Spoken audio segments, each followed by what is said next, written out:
Welcome to Lotus Lane Daily. I'm glad you're here. Today's wisdom is for anyone going through something hard. You know that feeling when you walk into a room and immediately start preparing for it. The small inventory you do before you speak, before you've even said anything, already calculating what's going to get picked apart. The haircut, the choice of restaurant, the way you said that word, the decision you made last week that you already know is going to come up again.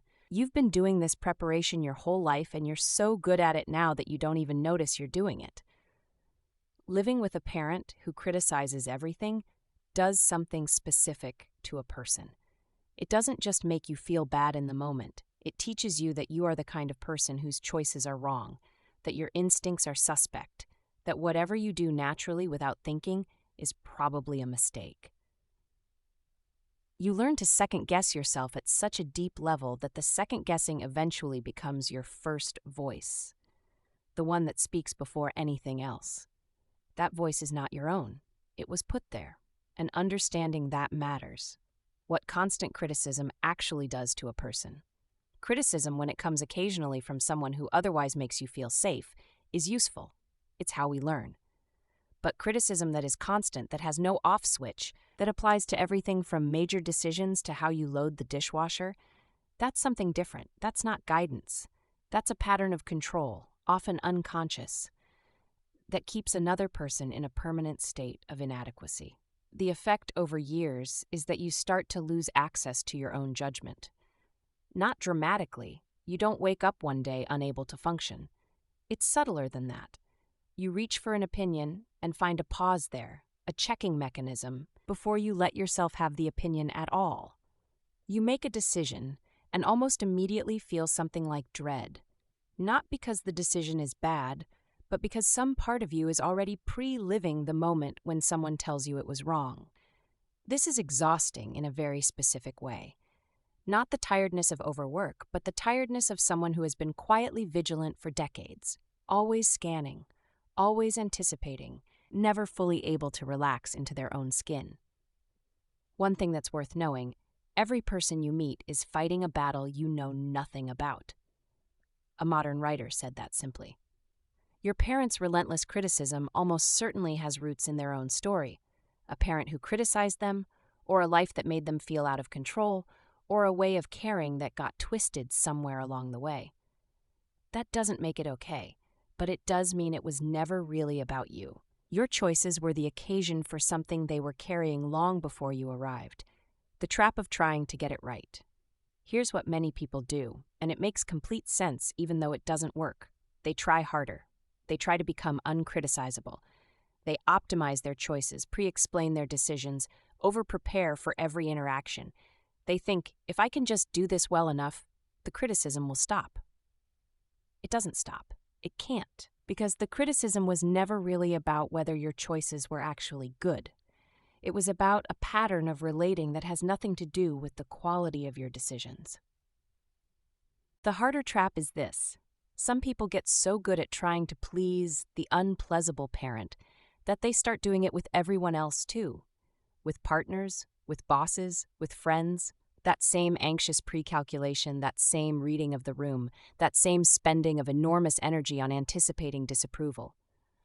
What was a coping strategy at home becomes a way of moving through the world, and it costs a great deal. The thing you have to grieve, and it is a genuine grief, is that there may not be anything you can do to change your parent.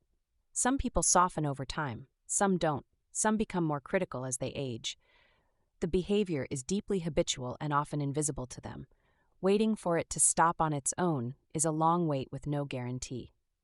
What you can change, even if you can't change them.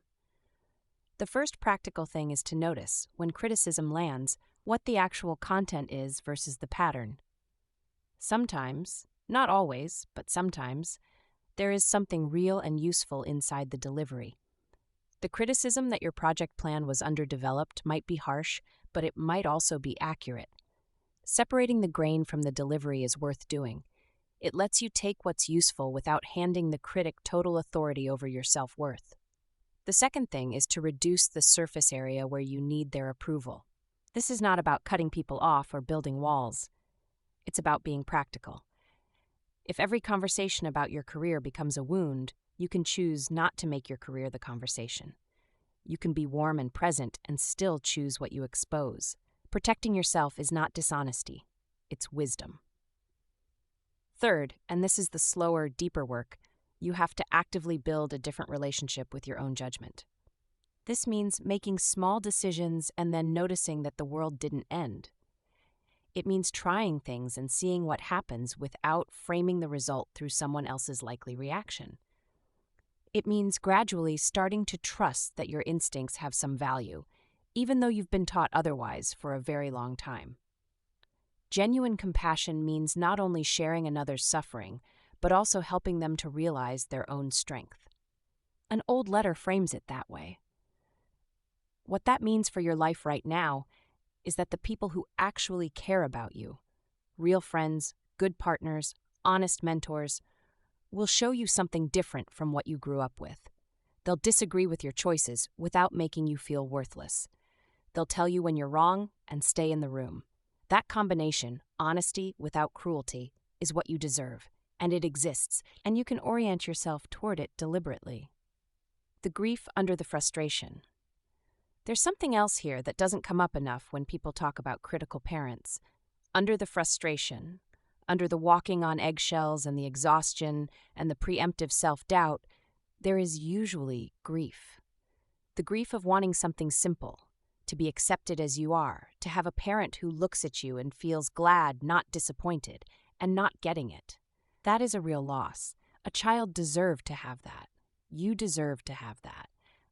Allowing yourself to feel that grief without immediately pivoting to fixing or analyzing or forgiving is actually part of the healing. You don't have to be reasonable about it right now. You can just feel the loss of what should have been there and wasn't. The truth is that a parent who criticizes everything is not a parent who sees you clearly.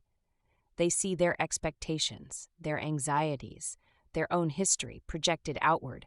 They are not and have likely never been seeing you, the actual you, with your actual particular strengths and failures and way of being in the world. That person has never fully been witnessed by the one person who was supposed to do it most. That's worth mourning, and then slowly worth working around. You are not the sum of your parents' critiques. You are not the collection of things they found wrong. You are a whole person who learned to see yourself through a distorted lens, and you can, over time, find better mirrors. It takes longer than it should. The work is unglamorous, but the version of you that trusts your own instincts, that speaks without preemptively bracing, that makes a decision and lets it stand, that person is already in there. They've just been waiting for a little quiet to come forward.